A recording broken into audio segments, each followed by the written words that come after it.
Welcome. It's so wonderful to see you, Shelli. Welcome to all of you listeners out there.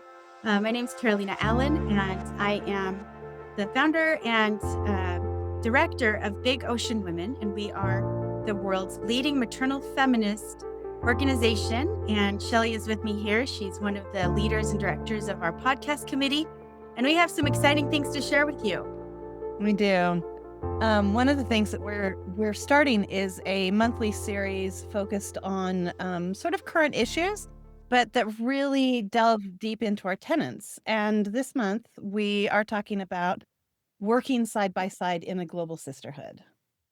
Right. And we just had a team come back from the United Nations. They were incredible.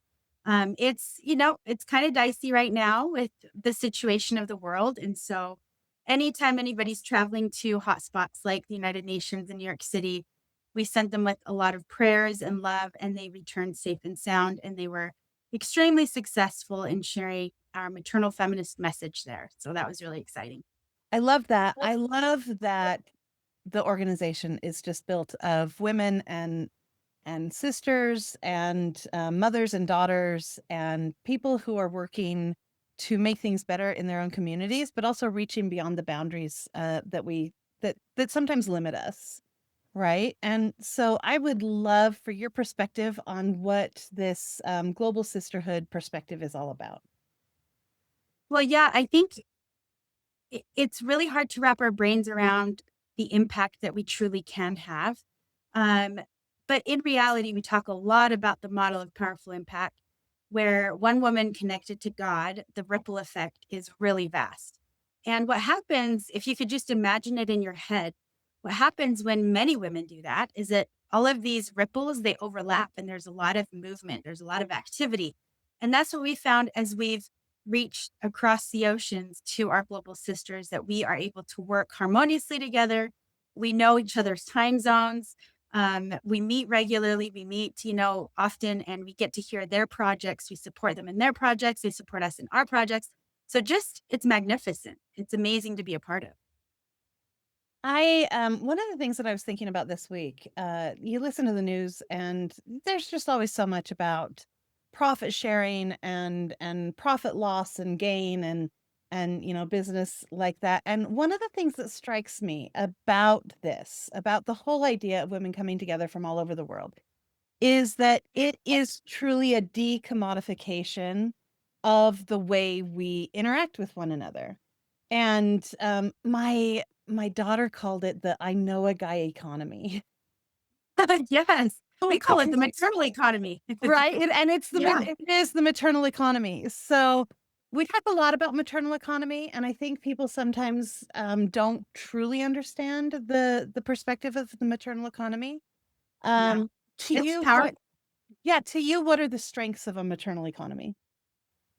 The strengths of a maternal economy, it's really hard to actually capture because they're generational. It's hard to really pinpoint and lock it in just because it transcends time in so many ways. But one thing that I see happening in Big Ocean Women is that we're in the same cadence, we're in the same rhythm.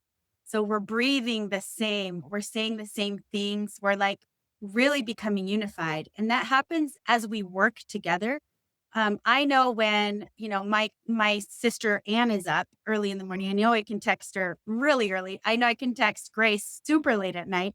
Like we're just in the same um just rhythm. And when you're in the same rhythm with somebody, the kind of impact you can have it's limitless. And so it's very exciting because you can tap into people's creativity and their goodness and kindness, their generosity, all of these things that markets can't really quantify. And so it's exponentially powerful. Yeah, and I think too, like the power of putting together so many women, their problem-solving abilities. You Mhm. mentioned creativity. Exactly. That to me is such a um, huge idea that we are more creative together than we are apart, and that we can solve problems. Um, it if we're looking at telling someone concrete ways to start living by this maternal economy. Mhm. What are some of the suggestions you would have? The concrete way of living in the maternal economy is just really um, looking at what you can do, not what you lack. It's very much an abundance focus. So it's inspiration. It's living in constant inspiration through a wellspring of abundance. And that's what happens. All credit goes to God. That's what happens when you're tethered to God, is that He wants to pour his spirit down to bless more of his children. So it's like an obvious yes, of course He's going to help you accomplish this good thing. And so it's just a matter of like, well, what can I do? Who do I need to contact? Who could help us here? And so then you bring more people in and then their gifts are given. So it's just an abundance overflow. It's really exciting. It's a work that doesn't, I mean, you know, we have hard times. We go through lots of hard time working with everybody. It's not harmonious all the time, but overall, yes, it is. And it's very, refueling. So in a lot of different advocacy, areas, people just get, like, I don't know, like, just fatigued. They get dried up. Their well was dried up. But in the We're work of talking Big about Ocean burnout. Women, you burn Yeah, out. Exactly. yeah, I think that for the most part, it's very exciting because it is a creative work. yeah. So we're not just relying on fundraising and money. Like that is just such a small subset of the solutions that we can have together. So it's not draining. It's really Yeah. creative work. Well, and I think it pushes back against this idea of hustle culture, Yeah. this scarcity mindset Mhm. that says that you have to commodify every single thing you do, your passions, your hobbies, your interests, that somehow you have to be financially benefiting from those Mhm. instead of looking at how you can gift those to the world Mhm. around you, to your sisters, to your neighbors, to your communities. Mhm. I I love I love the structure of the library, right? That Yeah. you go and there's the wisdom of all of these people there.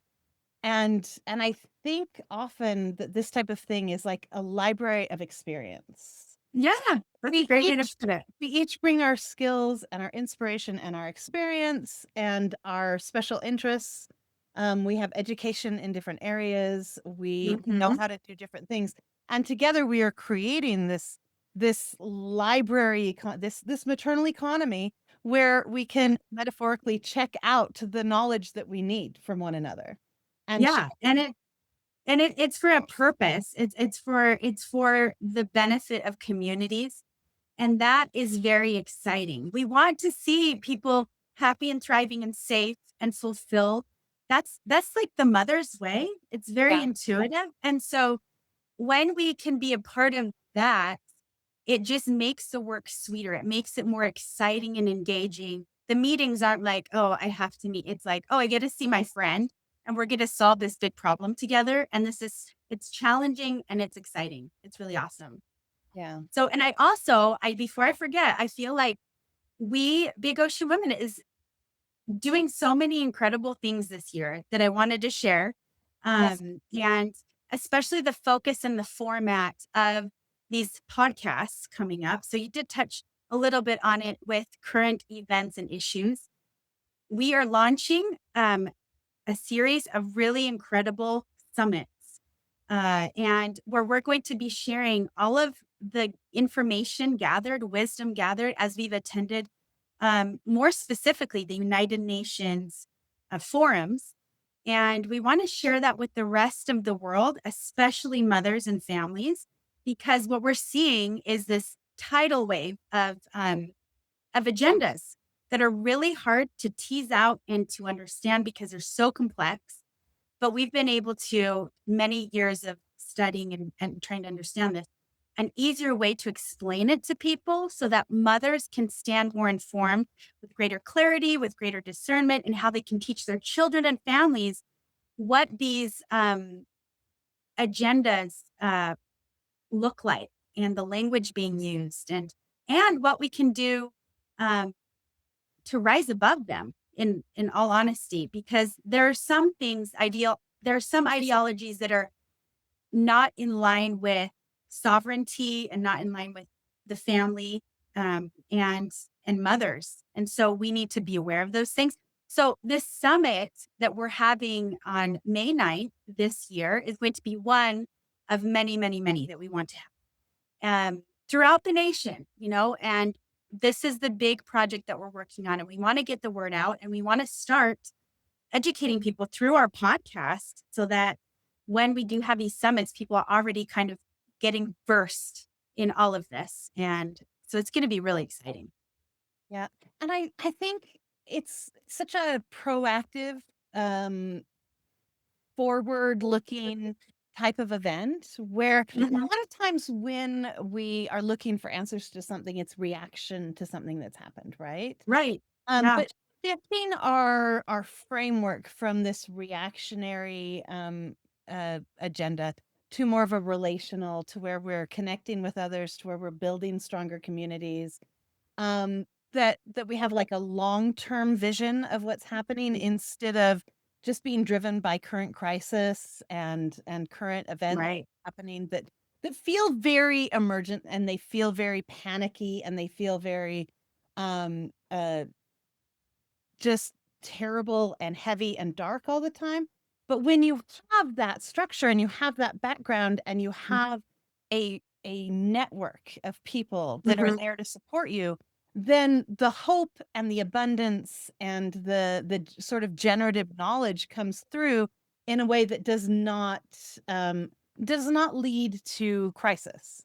Right. No, you're absolutely right. And that's the entire ethos of what we're creating with these summits. And with that comes resources, uh, for families, for mothers and families to know how to anchor themselves, and not move forward with panic, but to be very stable and very safe. And so at Big Ocean Women in our waves, so Women Achieving Vast Empowerment, the acronym for our local chapters, we are focused on three main areas, which is education, self reliance, and safety. And so that's what we want, not just for our local chapters, but we want to spread that far and wide. And so our summits are going to be a vehicle to do that. So if you're listening to this podcast and you're like, wow, I like what these ladies are saying, check us out at bigoceanwomen.org. And, you can learn more about our tenets. We have 12 that we cycle through every single month, year after year after year. We're talking the same language. We're digging deep into what the meaning is. But anyway, if you wanted to be a part of a summit and get a summit going in your area, you can definitely do that. And we will come to you and we will present. And this is something that I think is very transformative. Yeah. So yeah, we have, I think, a decade of attending United Nations forums, whether from Habitat 3 to Commission on the Status of Women. And there, every time we've attended, it's been a transformative experience for women because we get to see it's like scales fall from your eyes and you're like, wow, this stuff is real. These agendas are real and they're very calculated. These people are talking about my children, Yeah. for these, you know, future generations. They have pacts on future generations. They're talking about our kids. So when you sit in those rooms and you're thinking, okay, well, what can we do here? First, you have to wake up. And then second, you have to rise up. You have to rise up in power and not in fear, not in reaction, like you talked about, just in a very centered, grounded way that is um, generationally impactful. And that's what Big Ocean Women is all about. And so, if anybody listening to this at all would like to be a part of Big Ocean Women, we invite you. We are maternal feminists. And so, we care about the rising generation very much, and we're working to improve our world. Yeah, I love that. One of the things that drew me into Big Ocean Women, I think, is the way in which all types of knowledge are valued. Mhm. We tend to, in a worldly sense, value one type of knowledge, right? But women Mhm. have such, I feel like such a different sense of the knowledge of nurturing and the knowledge of love and care. Such a connection to community-based knowledge, such a Mhm. connection for a lot of people to more indigenous types of Yes. knowledge, Yes. gathering, emotional knowledge, in a way that is sometimes disregarded. And Yeah. that makes everything we do so much richer, um, Yeah. and so much more powerful. I think the world is starved for that knowledge. I think everybody intuitively feels a lack of it. And we're putting words to where that lack is coming from and we're filling them. And I think that it's an incredibly beautiful time to be a woman and a mother. We stand in partnership with the good men around us, our sons, our husbands, our fathers, our brothers. So this is the most inclusive feminism in the world because 83% of the women of the world, guess what? They're women of faith. Everyone comes from a mother, everyone comes from the body of a female, everyone is connected to family. And if those places aren't where women are thriving, then we need to address that. The family should be a safe place where, a mother is leading out and is valued, and a father is leading out and is valued. So that's where we have to start. And that's where maternal feminism is building out. And so it's Yeah. very exciting. Well, and the family should be a safe place, and it should also be a powerful place. Right. And I think in so many ways, the power of the family has been trying to be suppressed. In Absolutely. ways that break sort of the natural community bonds to our larger society. Because if Yep. we don't have strong bonds to our family, then we can't connect to our communities, we can't connect to our larger societies. And so then we look to others to provide like the structure and the power of our lives instead of That's being not a good place to ourselves, be. right? It's not. Right. And hmm we can be the power if we are grounded in a really powerful central family. Right. Absolutely. Absolutely. And it it's a vehicle, it's a source by which so much good can be generated or so much damage and trauma can be generated that we have to build it and strengthen it and heal it so that we can have that good that is innate that can really take off if it's given the care and the nurture that it deserves. And what we found though is that we're pulling farther and farther away from this human centered familial roots of our humanity. We're just moving towards a technologically driven, you know, Isolated. yeah, isolated and like an AI And governance system that's really encroaching well, over the whole world. That's right? transhumanist. That's very And anti-human. it's very anti-human, it's very isolated, it's very commodified, where every single output, emotional or otherwise, is measured to be sold. Um, Right. Yes. and when you look, if we talk about AI at all, which we have done in the past, and I think we will in the future, when you look at the type of knowledge that is being fed into AI, so therefore the knowledge we get back, it is also disregarding those same alternative knowledge structures. There is very Mhm. little of indigenous knowledge fed into AI. There is very little of feminine knowledge fed into AI. There is very little of emotional knowledge fed into AI. It is fact driven, but a very slanted fact driven. And Right. You so, can't get away from the ideological slants that yeah, people claim that it's this unbiased, like perfect system of governance, and it's repeating all of the same ways that we failed. So yeah, it's yeah, just, just but on it's a like a larger lot scale. can't even exactly, which isn't alarming at all, right? Yeah.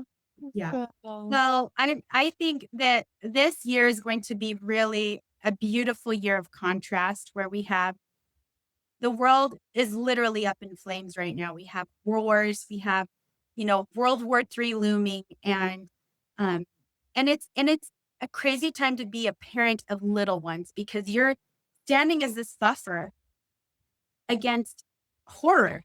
On every screen, you're seeing in real time horror. And but we're still charged to raise up a healthy, a mentally strong, emotionally resilient, um, beautiful thing that has to come from your home. And so being a mom today poses a lot of challenges. And Big Ocean Women, we're here to help mothers not feel alone. So we are a community that you can belong to. And we're not just like a feel good, sunshine and roses community, we're going to educate. We're going to help educate you so you know exactly what's happening out there and how to process it. And when you know how to process it, you stand in your power.